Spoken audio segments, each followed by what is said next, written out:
ଆସନ୍ତା 15 ମାର୍ଚ୍ଚରୁ 19 ପର୍ଯ୍ୟନ୍ତ ଆମର ସବୁ ଇଏର ରିଜନାଲ ଲେଭେଲ କୃଷି ଯନ୍ତ୍ରପାତି ମେଳା 2024-25 ଅନୁଷ୍ଠିତ ହେବାକୁ ଯାଉଛି ବଲାଙ୍ଗୀରରେ କଳାମଣ୍ଡଳ ପଡ଼ିଆରେ।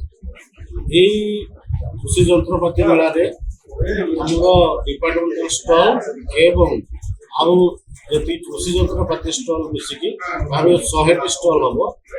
100ଟି ଷ୍ଟଲ୍ ଭିତରୁ ଆମ ଡିପାର୍ଟମେଣ୍ଟରେ ଯେତିକି ରହିଲେ ତାଙ୍କର ଯେତିକି ଲାଇନ୍ ଡିପାର୍ଟମେଣ୍ଟ ରହିଲେ ହର୍ଟିକଲଚର ଆମର ଫିସରୀ ଭେଟନାରୀ ସିଏ ମଧ୍ୟ ରହିବେ ଏବଂ କୃଷିର ଯେତେ ଫଳଠୁ ଧାନ କାଟିବା ପର୍ଯ୍ୟନ୍ତ ଏବଂ ଗାର୍ଡେନ ପାଇଁ ହର୍ଟିକଲଚର ପାଇଁ ଫିସରୀ ପାଇଁ ସବୁ ଯନ୍ତ୍ରପାତି ଏବଂ ଭେଟନାରୀରେ ଯେଉଁ ଯନ୍ତ୍ରପାତି ଲାଗିବ ତାହା ମଧ୍ୟ ଆମେ ଡିସପ୍ଲେ କରିବୁ।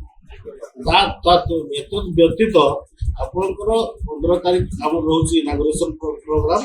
16, 17, 18, 19 ଏ 4 ଦିନ ଆମେ ପ୍ରତିଦିନ 200 ଲେଖା ଚାଷୀଙ୍କୁ ବିଭିନ୍ନ ବିଷୟରେ ଆମ କୃଷି ଯନ୍ତ୍ରପାତି, କୃଷି, ହର୍ଟିକଲଚର, ଭେଟନାରୀ, ଫିସରୀ ବାବଦରେ ତାଲିମ ଦେବୁ।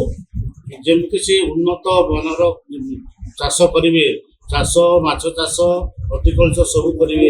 ବିଭିନ୍ନ ବୈଜ୍ଞାନିକ ମାନେ ଆମ ଆସିବେ, ସେ ତାକୁ ବୁଝେଇବେ ଏବଂ ସେଥିରେ ସମସ୍ତେ ଯୋଗ ଦେବେ।